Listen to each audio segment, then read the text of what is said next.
Ready. नमस्कार, सत श्री अकाल, सलाम। आज पूरे हिंदुस्तान में मोहम्मद साहब को लेकर तरह तरीके का मामला उठ रहा है। मजहब ने सिखाता आपस में बैर रखना, आखिर ये लाइन कहाँ चली गई? आइए जानते हैं हमारे शहर के बहुत ही वरिष्ठ नेता समाजवादी पार्टी के। सर, अभी इस टाइम जो चल रहा है मामला मोहम्मद साहब को लेकर, इसके बारे में आप बताएं। कि कुछ लोग ऐसे हैं भारत की राजनीति में जो नफ़रत की राजनीति करके अपनी सत्ता की दुकान चलाना चाहते हैं, और ऐसे बहुत से लोग प्रत्येक धर्म में जो कट्टरता की बात करते हैं वो वक्ती तौर पे लोकप्रियता प्राप्त करने के लिए समाज के सौहार्द को बिगाड़ने का काम करते हैं, लोगों की धार्मिक आस्थाओं को आहत करने का प्रयास करते हैं।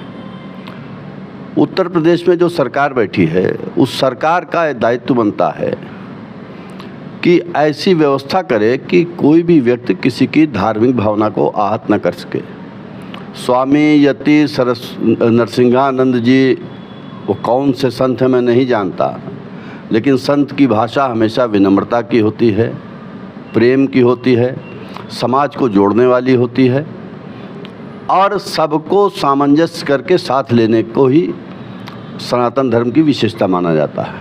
लेकिन ये कौन से सनातनी संत हैं जो एक दुनिया के ऐसी शख्सियत को, हज़रत मोहम्मद साहब को, जिनके मानने वाले पूरी दुनिया में फैले हैं, उनके लिए अब शब्दों का प्रयोग करते हैं। मेरा ये मानना है, अल्पसंख्यक समाज से अपील है कि ऐसे लोगों की बातों से आहत न महसूस करें, इसलिए कि वो इतनी बड़ी शख्सियत थे। एक कहावत कही जाती है हमारे समाज में कि सूरज की तरफ मुँह करके थूकोगे तो तुम्हारे ऊपर थूक आके गिरेगा। तो यति नरसिंहानंद सरस्वती की इतनी बड़ी हैसियत नहीं कि हज़रत मोहम्मद साहब के ऊपर कोई टिप्पणी करे और उससे उनके सम्मान में कोई ठेस पहुंच जाए।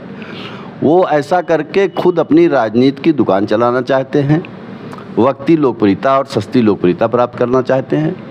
उत्तर प्रदेश सरकार को और केंद्र की सरकार को चाहिए कि हेट स्पीच के ऊपर भी सख्त ऐसे नियम बनाए जाए कि ऐसे लोगों के ऊपर सख्त से सख्त कानून लगे और उनको इस बात का एहसास हो कि किसी की भी धार्मिक आस्था को आहत करना उचित नहीं है। हमारे माननीय मुख्यमंत्री जी ने कल आदेश जारी किया है कि किसी भी देवी देवता पर टिप्पणी की जाएगी तो सख्त कार्रवाई की जाएगी। ये वाला लाइन क्या वो पहले नहीं बोल सकते थे? या देखिए, माननीय मुख्यमंत्री जी स्वयं कई बार ऐसी भाषा बोलते हैं कि जिस भाषा से लोगों का आहत होना स्वाभाविक है, और माननीय मुख्यमंत्री जी के बयान एक मुख्यमंत्री के बयान से कम होते हैं, एक राजनीतिक नेता के बयान ज़्यादा होते हैं। माननीय मुख्यमंत्री जी भी उसी विचारधारा से आते हैं जो विचारधारा समाज में नफ़रत पैदा करके वोट की फसल काटने का प्रयास करती है।